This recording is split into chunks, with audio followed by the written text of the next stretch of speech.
34 సంవత్సరాలు అయినప్పటి నుంచి వెళ్ళి అక్కడ కారంచేడు మూచకో జరిగి ఇన్ని సంవత్సరాలు గడుస్తున్నాయి. 85 ఆ పీరియడ్లో జరిగినప్పటి నుంచి వెళ్ళి ఆ తర్వాత రూపుదిద్దుకున్నటువంటి ఎస్సీ ఎస్టీ అట్రాసిటీ యాక్ట్ చట్టం ఏదైతే ఉందో ఆ చట్టం ఈరోజు సొసైటీలో ఇలాంటి మారణకాండ, ఇలాంటి ఊచకోత ఈ భారతదేశంలో ఎక్కడ కూడా జరగద్దు, ఎవరి మీద జరగద్దు అని చెప్పేసి అట్రాసిటీ యాక్ట్ రూపుదిద్దుకుంది. కేవలం చుండూరులో చదువుకున్న మాలలు చదువుకున్నందుకు, ఆ ఊర్లో ఉద్యోగులైనందుకు, అక్కడ ఉన్నటువంటి అగ్రకుల రెడ్డి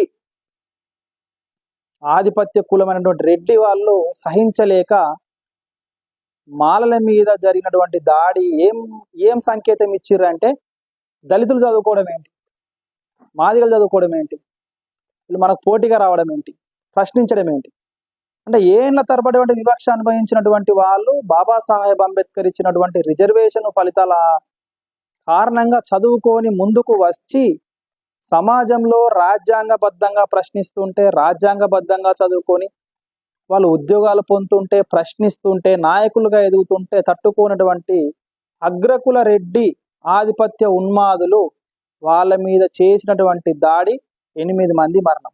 సరే, తదనంతరము అట్రాసిటీ యాక్ట్ రూపుదిద్దుకుంది. మరి అప్పటి నుంచి ఇప్పుడు దాడులు జరుగుతున్నాయా లేవా?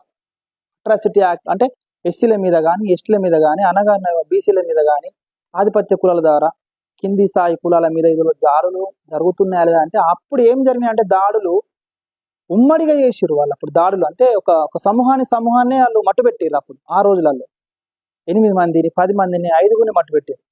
ఇప్పుడు జరుగుతున్నాయి కానీ ఏంటంటే ఇది మాస్ ఆఫ్ పీపుల్ మీద జరగట్లేదు, ఇండివిజువల్గా చంపేస్తున్నాయి. ఇప్పుడు ఈ మధ్యలో జరిగిన మల్లేష్ హత్య ఏది ఒక నేతకాని వర్గానికి సంబంధించినటువంటి హత్య ఒక 10 మంది 5 మంది మీద కాకుండా ఒక్కరి మీద జరిగింది. అప్పుడు ఉమ్మడిగా చేసారు కాబట్టి కొంచెం ప్రజల్లోకి వచ్చింది. ఇప్పుడు ఏం చేస్తున్నారు అంటే వాళ్ళు గుంపు మీద దాడి చేయట్లేదు, ఇండివిజువల్గా చంపేస్తున్నారు. దేని కారణంగా చంపేస్తున్నారు? అట్రాసిటీ వచ్చింది, చట్టాలు వచ్చినాయి, మరి చంపేస్తున్నారు. అంటే ఆ రోజు చుండూరు అమరుల త్యాగాలు వృధా అవుతున్నాయా? కారంచేడు అమరుల త్యాగాలు, మాదిగల త్యాగాలు వృధా అవుతున్నాయా? ఈరోజు వృధానే అవుతున్నాయి. ఎందుకు వృధా అవుతున్నాయి అంటే ఈరోజు సొసైటీలో ఎస్సీ ఎస్టీ అట్రాసిటీ యాక్ట్ అనేది నార్మలైజ్ అయిపోయింది. దాన్ని సామాన్యం చేసేసారు వాళ్ళు.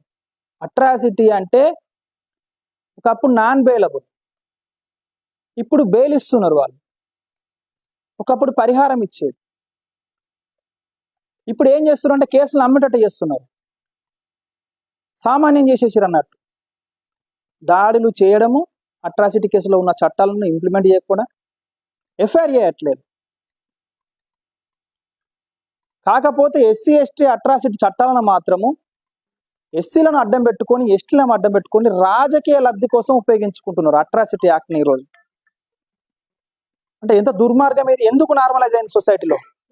అట్రాసిటీ యాక్ట్ అంటే ఒక ప్రత్యేకమైనటువంటి వీళ్ళ మీద అట్రాసిటీ జరిగినప్పుడు, ఏదైనా దుర్మార్గం జరిగినప్పుడు కఠినంగా శిక్షించడానికంటే ఎస్సీ ఎస్టీ ఏతరులు ఎవరైనా మీద, ఎస్సీల మీద ఎస్టీల మీద దాడులు జరిగినప్పుడు కానీ, తిట్టినప్పుడు కానీ, వివక్ష చూపించినప్పుడు కానీ, అణచివేతకు గురైనప్పుడు కానీ, ఆస్తులు గుంజుకున్నప్పుడు కానీ ఇంప్లిమెంట్ చేయాల్సిన చట్టాలు ఈరోజు చట్టాలు ఇంప్లిమెంట్ అవ్వట్లేదు. కనీసం ఎఫ్ఐఆర్ కూడా ఈరోజు అట్రాసిటీ యాక్ట్ నమోదు చేయట్లేదు.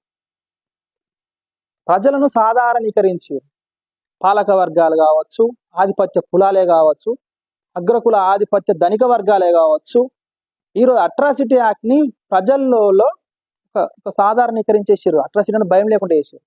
ఉదాహరణ, ఈరోజు మల్లేష్ మీద హత్యా ప్రయత్నం చేశారు, చంపడానికే ప్రయత్నం చేశారు. సావు తప్పి కన్నులొట్టబోయినట్టు బతికొచ్చిన తర్వాత వెలుగటూరులో కిషన్ రావుపేటలో ఈరోజు మల్లేష్ తప్పించుకొని వస్తే అట్రాసిటీ కేసు నమోదైంది.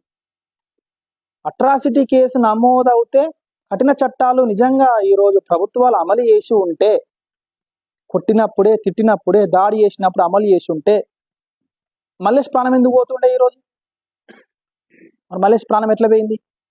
అట్రాసిటీ అయింది. ఆల్రెడీ కొట్టిర్రు, చేసిర్రు, సంపదమని చూసిర్రు, తిట్టిర్రు, కులం పేరుతో తిట్టిర్రు, మీరు టార్చర్ చేసిర్రు కాబట్టి అట్రాసిటీ అయింది. అట్రాసిటీయే సీవియర్. బాగా అట్రాసిటీ కేసు అంటే వీళ్ళకు రక్షణ చట్టాలు, ఎస్సీ ఎస్టీలకు రక్షణ చట్టాలు అవన్నీ అట్రాసిటీ చట్టం. ఈరోజు రక్షణ చట్టము ఏమైపోయింది? ఆ వలయం దాటుకొని ఎట్లా ముందుకొచ్చి ఈరోజు మల్లేశం చంపేసారు అంటే ప్రాథమికంగా ఏం చేస్తారంటే స్టేషన్లలో అట్రాసిటీ కేసులను నీరు గార్చే ప్రయత్నం జరుగుతుంది. ఈరోజు మభ్యపెట్టి ప్రలోభాలు పెట్టి ఎవరైతే దళితుల మీద కానీ ఎస్టీల మీద కానీ అట్రాసిటీ గురైనప్పుడు ఎవడి ప్రలోభాలకు లొంగాల్సిన అవసరం లేదు. పునరావాసం కింద ప్రభుత్వమే డబ్బులు ఇస్తుంది. అంటే ఎవరు కూడా డబ్బులకు లొంగద్దు అని. మరి ఇంతమంది చట్టం ఉన్నప్పుడు, రాజ్యాంగబద్ధమైన చట్టం ఉన్నప్పుడు ఈరోజు అట్రాసిటీ కేసు అనేటువంటి ఇంతమంది చట్టం ఈ వలయాన్ని దాటుకుని వచ్చేసి మల్లేశం చంపేసారు. ఈరోజు ఎప్పుడైతే మల్లేశం అంటోడు నాకు ప్రాణభయం ఉంది, నేను చావును తప్పించుకొని మీ దగ్గరకు వచ్చినప్పుడు ఈరోజు పోలీసు వాళ్ళు ఏం రక్షణ ఇచ్చిర్రు మల్లేష్కి? మీ స్టేషన్ పరిధిలోకి వచ్చిండండి, సార్ నాకు ప్రాణభయం ఉంది, నన్ను కొత్తపేట తీసుకుపోయి చంపాలని చూసిర్రు, చంపాలని చూస్తే నేను చావును తప్పించుకొని మీ తానికి వచ్చాను, నేను నాకు ఏమి ఇస్తారు సార్ అంటే ఎస్ఐ లేడు మళ్ళీ రా అని పంపించి.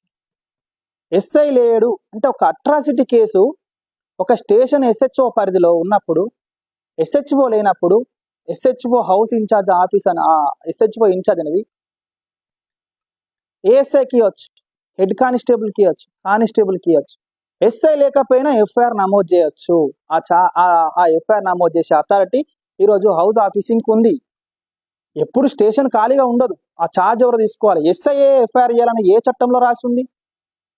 ఎస్ఐ లేకపోతే ఎందుకు ఏఎస్ఐకి ఛార్జ్ ఇచ్చిపోడు? ఎస్ఐ కానిస్టేబుల్, హెడ్ కానిస్టేబుల్కి ఎందుకు ఇచ్చిపోడు ఆ ఛార్జ్? కానిస్టేబుల్కి ఎందుకు ఇచ్చిపోడు ఆ ఛార్జ్?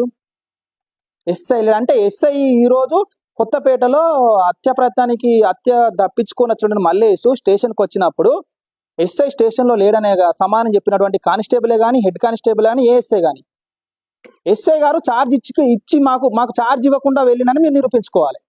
లేదా మీరు ఎందుకు ఎఫ్ఐఆర్ చేయలేదో నిరూపించుకోవాలి. మీరు ఈ రెండిట్లో అయినా కూడా జరగాలి. మీకు ఎస్ఐ ఛార్జ్ ఇచ్చిపోయిందా లేదా? బయటికి పోయినప్పుడు ఎస్ఐ లేరని సమానం చెప్పారు మీరు మాకు. మరి బయటికి పోయినప్పుడు ఛార్జ్ ఎవరికి ఇచ్చారు? మీరు జీడి తీయండి, ఎవరి పేరు ఎంట్రీ కొట్టిరో వాళ్ళు ఎందుకు ఎఫ్ఐఆర్ చేయలేదు? అదే కొత్తపేటలో ఈ మల్లేష్కి ఎందుకు రక్షణ ఇవ్వలేదు? ఎందుకు హత్య ప్రయత్నం చేసినటువంటి నిందితులను కానీ ఆరోపణ ఎదుర్కొంటే వ్యక్తిని ఎందుకు మీరు పిలవలేదు?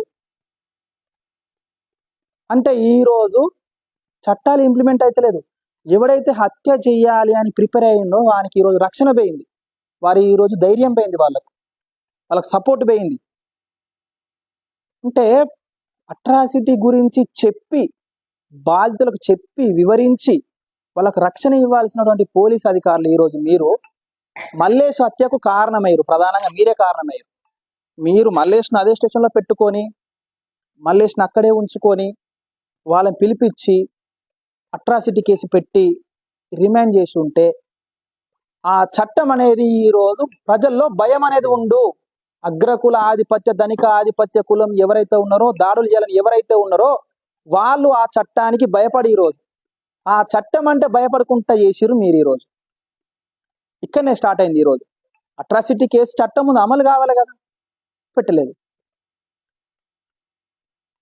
ఇన్ని చట్టాలు ఇదే ఇప్పుడు చొండూరులో జరిగినప్పటి నుంచి ఇప్పటిదాకా వస్తున్నాయి. ఏంటంటే అప్పటి నుంచి ఇప్పటిదాకా ఈ హత్యలు ఆగలేదు, ఈ మానభంగాలు ఆగలేదు, ఈ దాడులు ఆగలేదు, ఈ వివక్ష ఆగలేదు.